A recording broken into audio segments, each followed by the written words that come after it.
예, 안녕하십니까. 오늘 열왕기하 21장에서부터 23장까지 하나님의 생각과 사람의 생각, 이 제목을 가지고 말씀을 좀 나눠보도록 하겠습니다. 열왕기하가 25장까지 있으니까 오늘 하고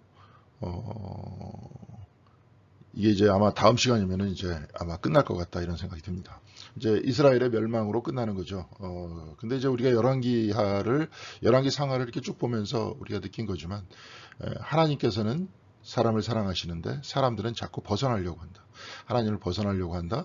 이 모든 것들은 그냥 사람들이 무슨 뭐 죄악을 좋아하고 죄악을 즐겨서 뭐 물론 이제 그런 사람도 있을 수 있겠지만 사람이라는 존재는 어떤 이성이 들어가 있잖아요. 생각이. 그러니까 자기 생각대로 가는 거예요. 그러니까 제가 이제 오늘 말씀을 드렸듯이 제목이 하나님의 생각과 사람의 생각이라는 거예요. 그러니까 하나님의 생각과 사람의 생각은 다르다.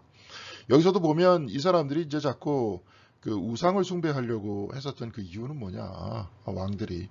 그게 그냥 본인의 취향이냐, 이렇게 얘기할 수 있겠지만, 왕이라는 것은 기본적으로 정치인이잖아요. 정치인이라는 것은 자기 생각대로 다른 이제 민족들과 통합하기를 이제 원했던 거예요. 다른 민족들이 다양한 종교를 가지고 있으니까. 그러면서 이제 그들도 그 종교를 섬기면서 막 갔었는데, 뭐 그렇습니다. 요즘 세상에도 이제 타 종교를 인정하자, 이해하자, 뭐 그런 이야기가 있어요. 근데 문제는 인정하자, 이해하자는 거하고 내가 거기에 빠져드는 거하고 다른 거죠. 네. 그러니까 여기서도 이제 왕들을 보면 그 왕들이 그냥 다 섬기잖아요. 자기는 타 종교를 인정하자, 좋다. 뭐 이렇게 서로 평화롭게 지내자 이렇게 얘기하는 거는 나 역시 나 자신의 신앙을 지켜야 나야 되는 거예요. 그러니까 예를 들어서 여러분들 생각을 해보세요. 뭐 어떤 스님이 있는데 말이지. 어떤 이제 옛날에 이현주 목사가 이렇게 글을 썼나? 스님이 갑자기 뭐 예수 이름을 통해서 구원을 받는다. 그 얘기하면 그 가짜 스님 아닙니까? 네? 우리도 마찬가지예요. 우리 예수 그리스도를 따라가는 우리가 갑자기 이게 저기 뭐 불성을 통해 가지고 뭐 절에 가가지고 우리가 시주하고 거기서 절하고 거기서 뭐 해가지고 우리가 해탈을 얻는다. 그럼 기독교인이 아니지 않습니까? 예? 그런 겁니다. 다른 사람을 인정하자는 것과 자기가 그렇게 혼합하여서 빠져드는 것과는 다른 얘기예요. 근데 여기서 나와 있는 그 모든 왕들은 거의 대부분의 왕들은 그런 길로 가지 않습니까? 결국은 다른 사람들을 이해하고 받아들이는 것 안에서 결국 자기 신앙을 잃어버리는 거죠. 이제 거기에 대해서 이제 문제를 제기하고 있는 것이고 거기에 있는 그 왕들만 얘기하는 게 아니라 우리 자신에 대한 이야기도 하고 있는 겁니다. 우리도 물론 다양한 문화 속에 삽니다. 한국이라는 문화 속에 살아요. 그러니까 서양 기독교인들과는 다릅니다. 서양 기독교인과 다르지만 기독교인이다라고 우리가 얘기할 수 있는 것은 예수 그리스도를 통해서 그렇죠? 창조주 하나님을 믿고 또 예수 그리스도를 통해서 그 길을 통해서 하나님께로 간다 하는 것이 우리의 길이지 않습니까? 그럼 우리는 그 길을 걸어야 되는 겁니다. 그런 이야기를 우리는 볼 수 있을 것이다. 그런 얘기입니다.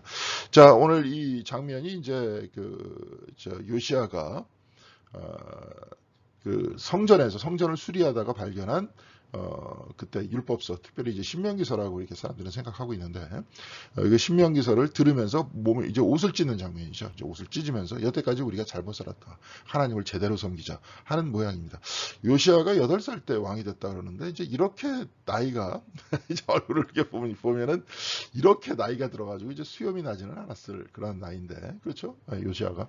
근데 여하튼 간에 이런 식으로 얘기했는데, 결국은, 이렇게 했다. 뭐 이런 장면들을 그러니까 결국은 옷을 찢으면서 종교개혁을 시작했다. 요시아의 종교개혁을 시작했다. 그런 측면들을 한번 생각해보고 기억해 주시면 좋을 것 같습니다. 예, 여기서 제가 이제 하나님의 생각과 사람의 생각이 다르다 하는 것을 이사야서 55장 8절 이 이야기를 통해서 이렇게 제가 좀 말씀을 나누고자 합니다. 이제 이게 뭐냐면 하나님께서 이사야한테 이제 그렇게 말씀하시죠. 이사야를 통해서 이는 내 생각이 너희의 생각과 다르며 내 길은 너희의 길과 다름이니라 여호와의 말씀이니라. 하나님의 말씀은 뭐였냐면 이 앞절은 55장 7절은 다 회개하고 돌아와라. 그럼 내가 너희들을 다 받아주겠다. 너의 생각과 나의 생각은 다르다는 것은 내가 너희들보다 크다. 너희들이 어떤 죄악을 저질렀을지라도 나에게 돌아오면 나는 너희들을 받아들이겠다 하는 하나님의 말씀입니다. 이것이 내 생각과 너희 생각은 다르고 내 길과 너희의 길과는 다르다 하는 이야기예요.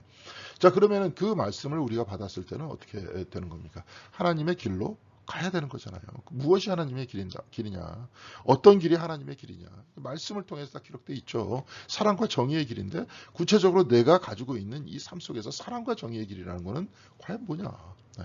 그것을 따라가야 되는 거죠. 하나님께서 그 길로 원하시는 거고 우리는 기독교인이라면 특별히 어떤 얘기입니까? 유대인들은 이제 이렇게 얘기한다 그럴지라도 이 이야기를 또 받아서 기독교인이라면 하나님 나라가 내 삶과 내 주변에 만들어지는 것, 세워지는 것을 내가 기대하는 거 아닙니까? 그 세워지는 하나님의 나라라는 거는 우리가 이제 주기도문 오늘 새벽에도 잠깐 했었지만 하나님의 나라가 도래하는 거잖아요, 나한테. 그렇죠? 내가 만드는 게 아니라. 도래한다는 건 뭐냐? 내가 완전히 하나님의 뜻에 순종했을 때 나한테 도래하는 거잖아요. 하나님께서 은총을 내려주시는 거잖아요. 그렇게 하기 위해서 우리가 신앙생활을 하는 거 아닙니까? 그래서 나의 길과 다른 하나님의 길 안에서 예수 그리스도께서 가시는 길을 따라서 우리가 따라가는 것. 바로 이것이 이제 기독교인의 삶인 거예요. 근데 이제 자꾸 이제 사람들은 자기 생각대로 살려고 그러죠. 그래서 오늘 말씀은 열왕기하 21장에는 므낫세를, 22장에는 요시야를 전하고 있다. 물론 이제 여기에서 이제 다른 왕 므낫세의 아들 요시야의 아들을 다루고 있기도 해요. 잠깐 다루고 있기도 합니다. 네. 그렇지만 대표적으로 므낫세와 요시야를 딱 내세우면서 이 둘의 차이점들을 이야기를 하고 있어요. 이 둘의 차이점들을 이야기하는 건 뭐냐? 사람의 생각을 따르느냐, 하나님의 생각을 따르느냐, 나의 생각을 따르느냐, 하나님의 생각을 따르느냐, 그런 얘기예요. 많은 주석가들은 므낫세의 악행이 그의 본질적인 문제가 아닌, 그게 본질적인 문제라는 게 아니라 그가 원래 악하다. 그래가지고 악을 저질렀다. 물론 이제 그렇게 얘기할 수 있겠죠. 인간은 싹 다 죄인이니까 뭐 악하다 얘기할 수 있겠지만 이해할 수 있는 건 뭐냐면 아시리아가 강대했을 때 아시리아의 종교를 따르며 속국과 같이 살면서 생명을 부지하려 한 행위였다는 거예요. 이때 므낫세 왕 때 아시리아가 가장 부강했을 때였다는 거예요. 그러니까 뭐예요? 아시리아의 모든 풍습을 따르고 또한 가나안의 다양한 족속들이 같이 살고 있었잖아요. 그들의 모든 풍습과 신앙을 따르면서 평화를 유지하려고 했다는 건데 그거는 평화를 유지하는 건 평화를 유지하는 거고 다른 사람들을 인정해 주는 거는 인정해 주는 거고 본인은 그렇게 가면 안 되잖아요. 또한 이스라엘 민족도 그렇게 가면 안 되잖아요. 그렇게 하나님 앞에 따르기로. 그러니까 이스라엘 민족이다 그러면 우리 식으로 따지면 기독교인입니다. 하나님을 섬기는 사람들이에요. 그럼 그 사람들은 그렇지 않게 하기로 결단한 사람들이잖아요. 근데 이렇게 가면서 자기도 같이 이제 가나안의 풍습을 따르고 아시리아의 풍습을 따랐다는 겁니다. 네. 그러나 이것은 인간적인 생각이 뿐이었다. 인간적인 생각에 빠져들다 보니까 자기의 신앙도 다 잃어버린 것 아닙니까? 그래서 하나님 우리에게 당당히 하나님을 섬기고 하나님 안에서의 영적 생활을 원하신다.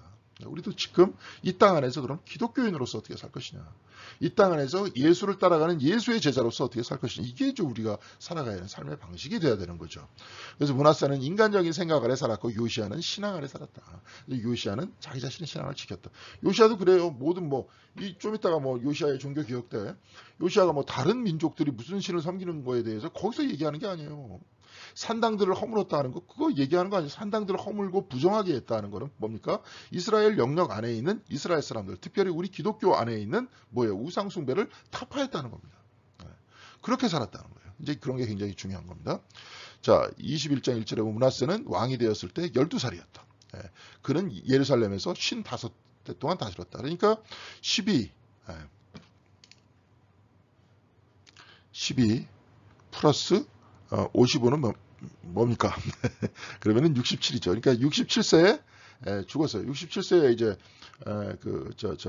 죽었는데 그건 나름대로 굉장히 길게 다스린 거죠. 그러니까 12살이었으니까 좌우를 분별하지 못할 때였어요. 그래가지고 이제 이때 이 영향을 받았다 이렇게 얘기할 수 있겠지만 요시야는 8살 때 왕이 됐습니다. 마찬가지예요. 므낫세하고 같을 때 됐어요. 그럼 주변에 있는 이제 교육이 중요했을 텐데 이제 어머니 헵시바가 제대로 교육을 못 시켰던 거죠. 므낫세의 아버지 히스기야는 얼마나 훌륭한 왕이었습니까? 또 므낫세라는 그 왕은 므낫세라는 이름은 이스라엘 12지파 중에서 하나잖아요. 그러니까 므낫세 지파와 같이 이스라엘이 다시 회복되기를 아버지는 바래서 므낫세라는 이름을 지어줬는데 이 사람은 이제 엉뚱하게 삐딱선으로 갔다. 이제 삐딱선으로 간 것이 원래 사람이 악해서 그렇다. 그런 것이 아니라 뭡니까? 결국은 주변에 있는 눈치를 살피면서 본인의 신앙을 잃어버렸다. 이제 이렇게 우리가 보면 좋을 것 같습니다. 그런 아버지 히스기야가 헐어버린 산당을 다시 세웠다는 거예요. 다시 다시 이제 평화롭게 지내야 되니까 다시 세워요. 그리고 바알을 섬기는 제단을 쌓았다는 거예요. 자기가 왜 쌓아? 그 사람을 만약에 바알신을 섬기는 사람이 있다. 가나안 민족 중에서 뭐 그럼 오케이. 당신은 섬기셔. 여호와를 따르는 하나님을 따르는 신앙이 우리들한테는 좋다. 우리는 이 길로 가겠다. 그럼 우리는 이 길로 가면 되는 겁니다. 그러면 그 길에 있는 사람들이 이제 오면 되는 거죠. 근데 이제 다시 이제 이 바알을 섬기는 신앙 제단을 자기가 쌓았다는 거예요. 이스라엘 왕 아합처럼 여기서도 이제 얘기하죠. 이 두 명의 왕들이 항상 등장을 하잖아요. 근데 여기서는 이제 남유다의 왕인데 이스라엘 왕 아합을 여기다 얘기했습니다. 아합이 정치적으로 볼 때 굉장히 유능한 왕이었다 그랬잖아요. 그의 아버지인 오므리 왕조 때, 그렇죠? 오므리 왕조 때 이스라엘이 가장 부강했을 때였다 그랬습니다. 그런데 아합이라는 그 왕의 이름을 이야기할 때마다 좋게 얘기를 안 하지 않습니까? 왜냐? 하나님을 섬기지 않았다. 그런 얘기예요. 그러니까 그렇게 섬기지 않았기 때문에 결국은 삶이 망가지고 무너지고 나라까지 무너진다. 왜냐하면 그 사람이 왕이었기 때문에, 책임자였기 때문에 그런 얘기입니다. 그래서 아합이 한 것처럼 아세라 목상도 만들었대. 아합이 아세라 목상을 만들었다는 거죠. 또 그날에 하늘의 별을 숭배하고 섬겼다. 1월 성신을 섬겼다. 뭐 이런 거죠. 우리나라 옛날에 이제 무당들이 1월 성신 얘기하는 북두 칠성 얘기하고 막 이러지 않습니까? 이제 그렇게 비슷하게 그런 걸 섬겼다는 거예요. 그러면서 그는 주님께서 일찍이 내가 예루살렘 안에 나의 이름을 두겠다 하고 말씀하신 주님의 성전 안에도 이방신을 섬기는 제단을 만들었다. 하나님을 배반했다는 거 아니에요. 내가 예루살렘 안에 나의 이름을 두겠다고 하나님께서 말씀하셨는데 그걸 무시하고 이름을 두겠다고 하는 그 이름 위에 이방신을 섬기는 제단을 올려놨다는 거예요. 그러니까 이게 웃긴 거잖아요. 아까 제가 말씀드렸지 않습니까? 다른 민족이 다른 걸 섬기는 거. 만약에 자기가 평화를 유지하겠다 그러면 어떻게 해야 되는 거예요? 우리는 이걸 섬기고 다른 신을 저 섬기고 뭐 그거 거기에 대해서 뭐라고 그러지 않겠다. 그렇게까지 할 수 있어요. 그런데 이 사람은 하나님의 이름 위에다가 이름을 두겠다라고 말씀하신 그 성전 안에다가 그 뭐예요? 이방신을 섬기는 제단을 갖다 놨다. 그러면서 주님의 성전 안팎 두 뜰에도 뜰이 있었는데 하늘의 별을 섬기는 제단을 또 만들어 세웠다는 거예요. 심각한 사람이죠. 자, 우리식으로 따지면 어떤 겁니까? 교회 안에다가 여러분들 절에 딱 가 보시면 삼신각이라고 있잖아요. 뭐 단군 뭐 이런 거 있고 막 이런 거 짬뽕입니다.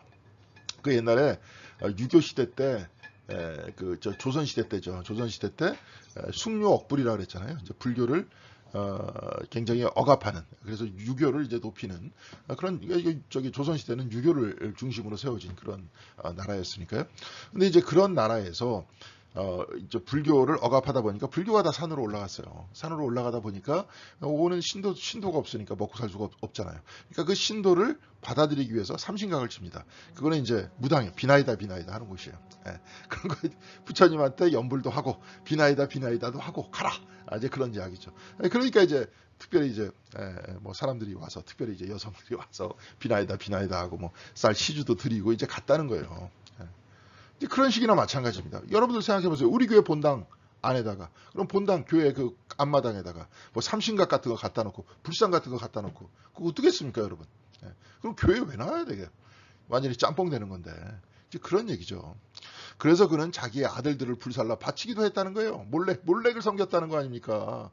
여러 번 말씀드렸지만 아들을 갖다 바치면 그 다음에 더욱더 이제 신들이 그 어머니의 모태 안에 충만하게 에너지를 줘가지고 더 자식을 많이 낳게 한다. 뭐 이런 거였는데 그렇게 불살라 바쳤다는 거예요. 이게 가나안 숭배였는데 자기도 숭배하는 거 아니에요. 점쟁이를 불러서 또 이제 점을 치기도 하고 마술사를 시켜서 마법을 부르기도 하고 다 하지 말라 그랬던 거예요. 악령과 귀신을 불러내어 물어보기도 하였다. 이게 이제 무당들을 불렀다는 거죠. 이렇게 하여 그는 주님이 보시기에 악한 일을 많이 하여 주님께서 진노하게 했다는 거예요. 진노하게 했다는 거예요. 하여튼 심각한 왕이었습니다. 아버지는 그렇게 훌륭한 왕이었는데, 그래서 이름까지도 문하세라고 져줬는데, 이 사람도 처음에는 그렇게 신앙교육 막 받았겠죠. 열심히 아버지한테도 맞고 어머니한테도 맞고. 근데 어린 나이에 왕이 되다 보니까 이제 결국은 다 이렇게 짬뽕이 돼버린 겁니다. 뭐 아까도 얘기했지만 뭐 요시아는 어린 왕이 아니었느냐. 그렇죠. 그렇습니다. 이 사람이 그런 문제가 있었던 거예요.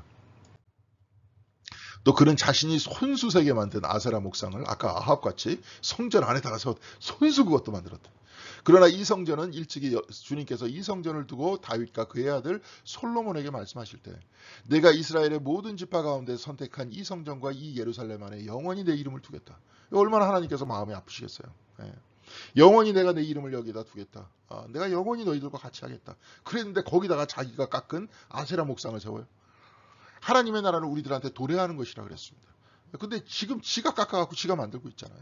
지가 조작한다는 거예요. 여러분들 이렇게 다 보세요. 뭐 샤머니즘이나 이런 것들 다 보면 신을 부리는 거 아닙니까? 여러분들 굿하는 거 이렇게 보셨습니까 혹시? 굿하는 거? 굿하는 거 보시면 신을 자기 편으로 만드는 거 아니에요? 자꾸 갖다 바치면서 신을 자기 편으로 만드는 거 아니에요? 우리가 우리 자신의 삶 안에 있는 그런 샤머니즘적 요소 살펴봐야 된다. 그렇게 얘기하지 않았습니까? 제가. 자꾸 하나님을 부리려고 그래요. 헌금을 내고 뭘 하고 잘 보이면서 하나님을 내 편으로 만들려고 그래. 그거는 샤머니즘적인 그런 생각이고요. 그래서 비나이다 해서 내가 원하는 걸 이루려고 하는 거고. 여기선 그런 게 아니라 내가 이스라엘의 모든 지파 가운데 선택한 이 성전과 이 예루살렘 안에 영원토록 내 이름을 두겠다. 그리고 너희들은 내가 너희들에게 준 율법을 따라 살아라. 주님께서 가르쳐 주시기는 말씀하셨던 산상수훈의 말씀과 성경에 있는 그 말씀을 통해서 너희들은 이렇게 살아라. 성별되게 살아라. 그리고 이 사랑을 뭐예요? 사람들에게 베풀어라. 그래서 사랑의 나라를 만들어라. 이것이 하나님께서 우리들에게 원하시는 이야기 아닙니까? 근데 거기 가운데에다가 자기가 만든 아세라 목상을 세워요. 그리고 그들이 내가 그들에게 명한 계명과 내 종 모세가 그들에게 명한 율법을 성실히 지키기만 하면 이스라엘이 다시는 내가 그들의 조상에게 준 이 땅을 떠나서 방황하지 않게 하겠다. 그러니까 이게 이제 딱 이야기를 한 겁니다. 나중에 방황하게 되잖아요. 북이스라엘도 멸망이 돼서 아시리아에 이렇게 넘어가가지고 거기서 살게 되잖아요.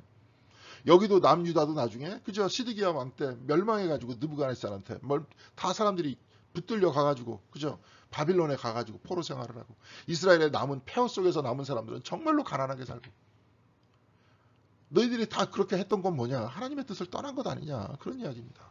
네. 이런 이야기를 말씀하고 있어요. 그래서 유다의 므낫세 왕이 이런 역겨운 풍속을 따라 그 옛날 아모리 사람이 한 것보다 더 악한 일을 하고 이스라엘이 들어가기 전에 있었던 그 사람들보다 더 악한 일을 했다는 거예요. 우상을 만들어 유다로 하여금 죄를 짓도록 잘못 인도했다는 거예요. 잘못 인도했다 그러잖아요. 왜? 이 사람은 왕인데. 최대한으로 그렇게 얘기할 수 있다 그랬잖아요. 가나안 족속과 같이 살고 이 안에도 아시리아 사람들이 살고 바빌론 사람들도 일부 살고 그렇기 때문에 그들은 그들의 풍속대로 가라. 우리는 하나님을 섬기겠다. 여호수아가 그렇게 얘기하잖아요. 족속들한테 너희들이 저 강 건너에 있는 저 신을 섬기든지 말든지 너희들은 마음대로 해라. 이스라엘 사람들한테도. 나와 내 집은 여호와를 섬기겠다. 이렇게 얘기를 하니까 모든 지파의 장로들이 모여가지고 그렇게 얘기하잖아요. 우리들도 다 여호와 하나님을 섬기겠습니다. 지도자들은 그렇게 해야 되는데 이제 이렇게 됐다는 거예요. 그래서 주 이스라엘의 하나님이 말한다. 이제 하나님께서 이걸 보시고 여기서 이제 너희들이 네가 잘못 인도했으므로 므낫세가 내가 예루살렘과 유다에 재앙을 보내겠다. 이 재앙의 소식을 듣는 사람은 누구나 가슴이 내려앉을 것이다. 이 재앙이 뭡니까? 바빌론으로 끌려가는 거죠. 그렇게 이제 말씀하셨어요. 그러면서 이제 므낫세가 이제 67세에 죽습니다. 67세에 죽어요. 근데 아몬이 왕이 됐을 때 22살이었대요. 여기 마이너스 22살.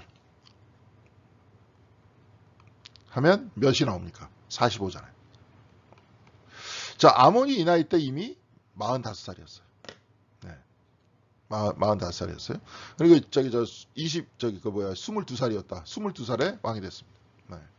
자, 그러면 아몬이 아니라 아몬. 죄송합니다. 므낫세가 45살이었어요. 네. 므낫세가 45살 때 낳은 아들이 아몬이라는 거예요. 근데 이 사람이 8살 때 왕이 됐고 일찍 결혼했을 거 아니에요. 그러면 이 사람보다 먼저 태어난 사람이 있었을 거 아닙니까? 이 사람은 45살에 아버지가 45살에 얻은 굉장히 늦둥이다. 이렇게 생각할 수 있죠. 그렇죠? 늦둥인데도 불구하고 이 사람이 왕이 된 걸 보면 어떻게 했었던 것 같아요. 권력투쟁이 있었겠죠. 몰래 그냥 아버지를 닮아가지고 몰래 그냥 형들 죽이고 모함하고. 그래서 그는 예루살렘 22회 동안 다스렸는데요. 그는 아버지처럼 주님께서 보시기에 악한 일을 했대요. 아버지가 그냥 그거 뭡니까?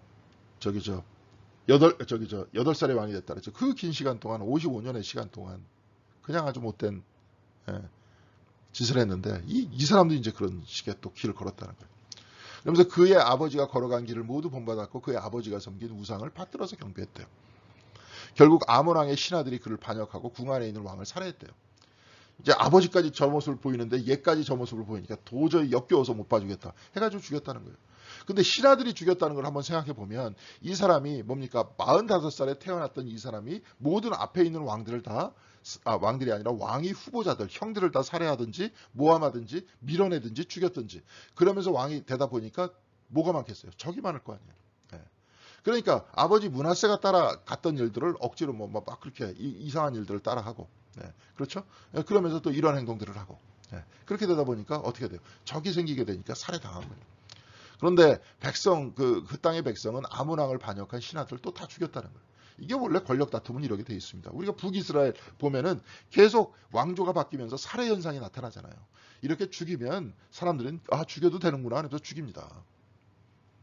다른 왕들 예를 들어서 뭐 오므리 왕과 그 앞에 왕과 싹 다 그냥 죽였다.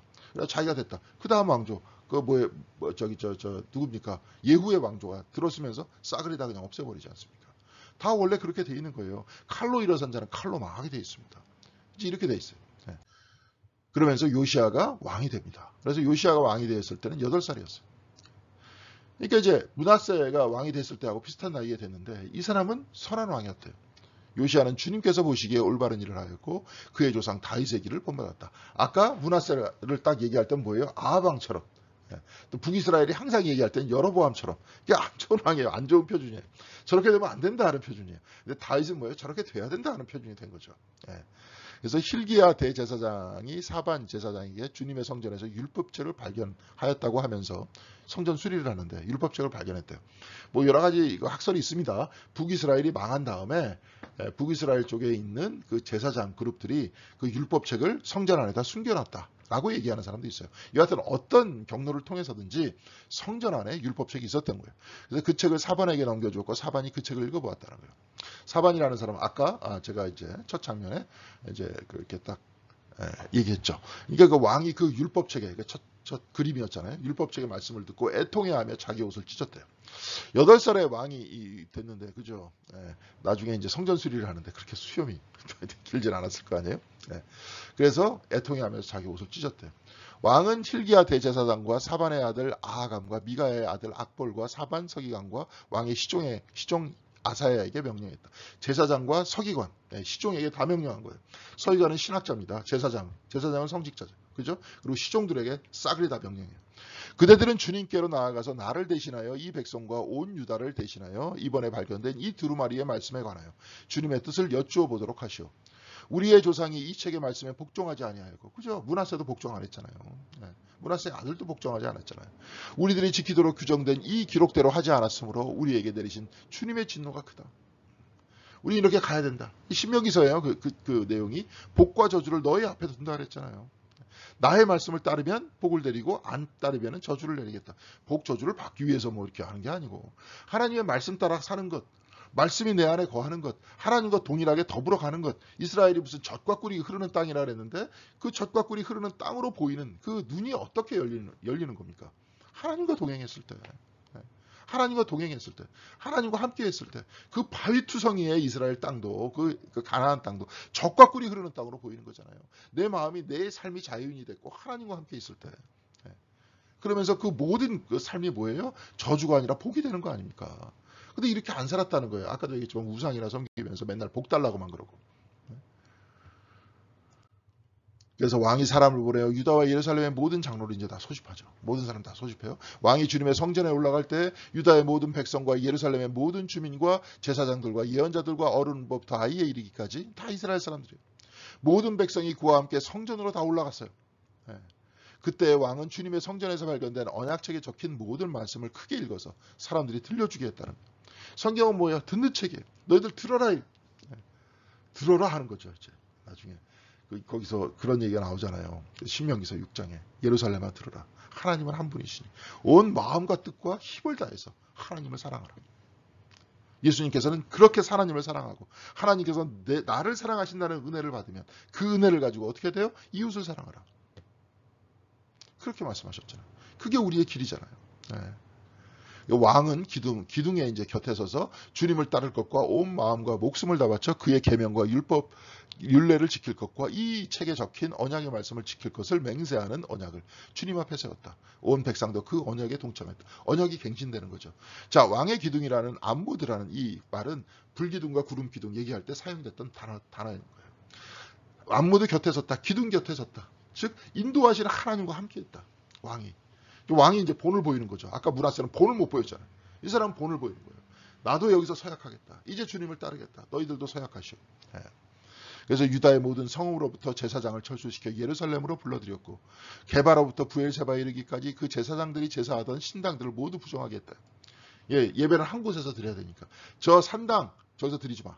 예, 모든 것들 다 부정하게 했어요. 그리고 성읍 성주의 이름을 따서 여호수아의 문이라고 부르는 문이 있었는데 이 문의 어귀에 있는 산당들 곧 그의 성문 왼쪽에 있는 산당들을 다 허물어 버렸대요. 여호수아도 돌을 쌓았잖아요. 산당을 쌓았어요. 그러면서 하나님께 예배를 드렸어요. 그런데 그렇게까지도 못하게 했어요. 어떻게 하느냐? 성전에서 예배드려라. 흩어져서 예배드리지 마라. 이런 얘기예요. 그러면서 딴 데서 드릴 때는 어떻게 해요? 예루살렘을 향해서 예배드리는 거죠.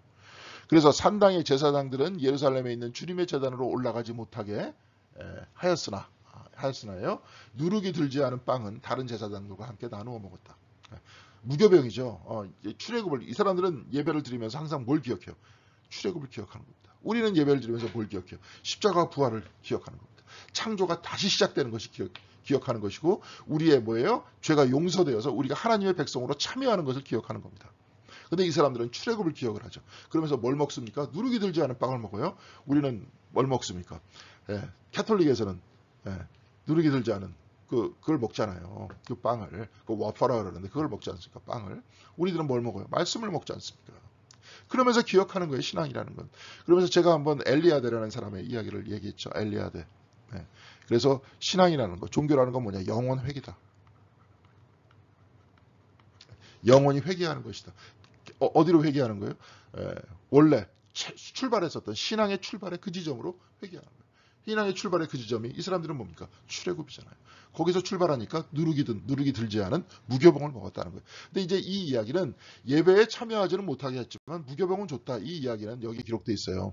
레위기 21장 21절에서 22절까지 기록되어 있습니다. 제사장 아론의 자손 가운데서 이처럼 몸에 흠이 있는 사람, 누구든지 주에게 가까이 나와 살라 바치는 제사를 드릴 수가 없다는 거예요. 몸에 흠이 있는 사람. 몸에 흠이 있는 사람은 하나님께 음식 제물을 바치러 나올 수 없다는 거예요. 그러니까 흠이 없어야 되겠죠. 목욕도 정결하게 해야 되겠죠. 근데 이런 것들이 너무 율법화되다 보니까 나중에 차별하게 되죠. 그러니까 예수님께서는 어떻게 해요? 흠이 있는 것을 흠이 없게 만들어 주시잖아요. 그래서 뭐예요? 하나님께 예배드리게 하는데 여기서 특별히 이제 제사장 같은 경우에는 더 그렇다는 거예요. 그러나 그 사람도 하나님께서 바치는 음식 곧 가장 거룩한 제물과 거룩한 일반 제물은 먹을 수 있다. 하나님께 나올 수는 없지만 먹을 수 있다. 아까 마찬가지입니다. 산당에서 제사를 드렸던 사람은 흠이 있는 사람과 같이 취급하겠다. 그래서 그들은 뭐예요? 같이 올라가고 제사를 드릴 수 없다. 예배를 드릴 수 없다. 그렇지만 빵은 먹어라. 그렇게 얘기했던 겁니다. 그렇게 얘기하면서 여하튼 간에 여하튼 종교개혁을 시작했던 거예요. 그러나 주님께서는 유다에게 쏟으려던 그의 불타는 진노를 거두어들이지 않으셨다. 므낫세가 주님을 너무나도 경노하게 했기 때문이다. 이게 어떤 얘기냐면은 므낫세 때 워낙에 므낫세가 그냥 엉망진창으로 만들었기 때문에 요시아가 종교개혁을 이렇게 강하게 하려고 했었어도 므낫세가 이렇게 집어넣어줬던 그런 풍습들이 사람들 앞에 남아있었다는 거죠. 그렇기 때문에 구제불능이 된 거예요. 특별히 그러니까 중요한 겁니다. 왕이 굉장히 중요한 거예요. 교회에서도 목회자가 중요한 거예요. 평신도 지도력, 장로님들이 중요한 거예요. 그들이 다른 벽길로 가면 안 돼요. 왜냐하면 신앙의 모범이 그들을 통해서 보여지기 때문에 그렇습니다. 그래서 요시아의 신하들은 죽은 왕을 병거에 실어 무깃도에서 예루살렘으로 옮겨와서 무깃도에서 이제 전쟁하다 전사를 하거든요. 아시라하고 전쟁을 하다가 무깃도에서 요시아가 죽습니다. 그의 무덤에 안장하였다. 그의 땅의 백성이 요시아의 아들 여호아스를 데려다가 그에게 기름을 붓고 아버지의 뒤를 잇게 했다는 거예요. 그 백성이, 그 땅의 백성이. 아까도 마찬가지지만 요시아도 데리고 와갖고 백성들이 왕으로 삼아줬잖아요. 그런데 요시아는 좋은 왕으로 됐는데 이게 똑같아요. 여호아스도 역시 마찬가지로 아버지가 굉장히 선한 왕이었고 좋은 왕이었는데 히스기야도 선한 왕이었는데 므낫세가 이렇게 됐듯이 여호아스도 그렇게 돼요. 여호아스는 왕이 되었을 때 23살이나 됐어요. 나이가 꽤 들었어요. 그 예루살렘에서 석 달 동안 다스렸어요. 3개월밖에 못 다스렸어요. 근데 여호아스는 조상의 악한 행위를 본받아 주님께서 보시기에 악한 행위를 했다는 거예요. 3개월밖에 못 다스릴 거면서. 아버지는 그렇게 선한 왕이었는데 이거 또 어떤 얘기입니까? 또 정치를 하려고 그랬던 거죠. 정치를 하려고 하면 우리는 이 신앙을 섬기고 너희는 저 신앙을 섬겨, 그렇게 얘기할 수 있어요. 그런데 자기가 적극적으로 또 거기에 빠져들었다는 겁니다. 이제 그런 이야기. 자, 오늘 말씀 속에서 인간의 생각과 하나님의 생각 얘기했습니다. 같이 말씀을 나눴습니다. 하나님의 생각은 우리가 하나님을 섬기면서 하나님의 생각과 뜻에 따라가야 된다. 근데 인간들은 생각이 달라서 아까 저기 므낫세 왕처럼, 지금 뭐 여호와 아스 왕처럼 이상한 길로 간다. 자기 나름대로 이것이 평화라고 생각을 한다. 그렇지만 바로 그 길 때문에 우리가 멸망의 길로 들어선다는 것을 오늘 이야기를 해주고 있습니다. 우리들도 마찬가지입니다. 우리가 이 땅이 지금 멸망의 길로 들어설 수 있을 것 같지 않습니까? 우리가 모두 이웃을 사랑하는 그러한 기본적인 마음 안에서, 하나님을 사랑하는 마음 안에서, 정치인들도 그 마음 안에서 한다면, 우리들도 그렇게 목회도 그렇게 하고 여러분들도 일상을 그렇게 살아간다면, 그것이 보편적인 상식이 돼서 하나의 문화가 된다면, 너무나도 당연히 이웃을 사랑해야 되고, 맹자가 이제 그런 얘기 했잖아요. 우물가에 빠져드는 애 보면은 누가 끄집어주지 않겠느냐. 예수님께서도 말씀하시잖아요. 이웃을 사랑하기를 내 몸과 같이 하라. 적어도 모든 사람들이 이런 윤리의식 속에 살아간다면, 자기의 유익만을 위해서 자기 혼자 잘 살려고 원자력 발전소 하나 만드는데 몇 조가 든다는데, 그거 만들려고 그 후손들, 자손들, 주변 사람들 어떻게 되든지 상관없어. 그런 마인드, 그런 생각이 들겠습니까? 기본적으로 인간이 이런 형태의 이기적이고 혼탁한 마음을 가지고 있으면 사회 전체가 흔들리게 돼 있다는 겁니다. 여기서도 우리가, 그러니까 딴 사람 얘기하기 전에 우리부터 올바른 생각을 가지고 주님의 뜻에 따라서, 주님의 길에 따라서 살아가게 되면 우리는 어떻게 됩니까? 이 땅도 좋아지는 거예요. 이 땅도 아름다워지는 겁니다. 지금 제가 보면은 요즘에 대한민국 오래 갈 것 같습니까? 나 참으로 걱정이 됩니다. 참으로 걱정이 돼요. 지금 미국이라는 나라도 철저하게 이기적인 그러한 사람들이 중심으로 막 이렇게 하다 보니까 저 나라가 지금 막 흔들리고 있잖아요. 흔들리는 원인 중에 하나가 그거라 그러더라고요. 예전엔 기축통화가 달러였는데, 그래서 자기네 나라가 돈을 갚아야 되면 막 달러를 찍어내가지고 그걸로 갚았다는 거예요. 근데 이제는 전자 코인 같은 것들이 나타나기 시작을 해요. 그렇게 마음대로 찍어낼 수 없게 돼 있어요. 그런 것들은. 그렇게 되다 보니까 어떻게 됩니까? 달러의 가치는 점점 하락을 해요. 그렇게 되다 보니까 미국도 저렇게 되는 거예요. 서로 자기네 나라 땅 차지하겠다고 지금 러시아, 중국, 북중러나 한미일이냐 이래가지고 서로 태평양 누가 차지하느냐, 영영 누가 차지하느냐. 그러다 보면서 또 그 사이에, 그 틈새에 일본이 뭐예요? 후쿠시마 방류를 하잖아요. 어떻게 바다는 다 하나로 연결돼 있잖아요. 미국도 그러다 보니까 자기네들도 일본의 원자탄을 터뜨렸기 때문에 일본이 방류하는 것을 용인해줬다. 어쩔 수 없이. 그렇게 얘기하는데 그 바다가 태평양이 또 미국 겁니까? 태평양에 수많은 나라의 작은 섬들에 사람들이 살고 있고, 남태평양에 호주도 있고 뉴질랜드도 있고, 거기에 러시아도 접해 있고 중국도 접해 있습니다. 그리고 거기가 태평양으로만 갑니까? 대서양에도 다 모든 바다는 하나로 다 연결되어 있는데, 지금 이렇습니다. 이게 인간이 가지고 있는 인간의 생각이에요. 하나님의 생각과 같이, 하나님께서 하나님의 나라를 이야기하는 것과 같이 모든 사람이 평화롭게 지내고 서로 사랑하고 서로 존중해주고, 그런 나라를 향해서 우리가 살아갈 때 미래가 보이는 거고, 꿈이 보이는 거고, 희망을 가질 수 있지 않습니까? 지금도 마찬가지입니다. 여기서도 므낫세와 같은 왕, 그냥 자기 잘 되려고, 자기 안전하려고 이렇게 하면서 하나님의 신앙을 버리게 됐을 때 이들이 어떻게 됐느냐? 결국 멸망한다. 우리들도 역시 이것을 반면교사로 삼아서 우리의 삶을 다시 한번 살펴보는 것이 좋겠다 하는 얘기입니다. 요시아가 아무리 종교개혁을 시작하려고 그랬었어도, 이 사람이 정말로 충실하게 하나님을 따르려고 했었어도 사람의 마음은 악으로 더 많이 흐르게끔 돼 있다 하는 것을 므낫세의 악행을 통해서 우리는 볼 수 있을 것 같습니다. 여러분 수고하셨고요. 다음 시간에 아마 열왕기하 다 마칠 수 있을 것 같습니다. 다음 시간에 뵙도록 하겠습니다. 감사합니다.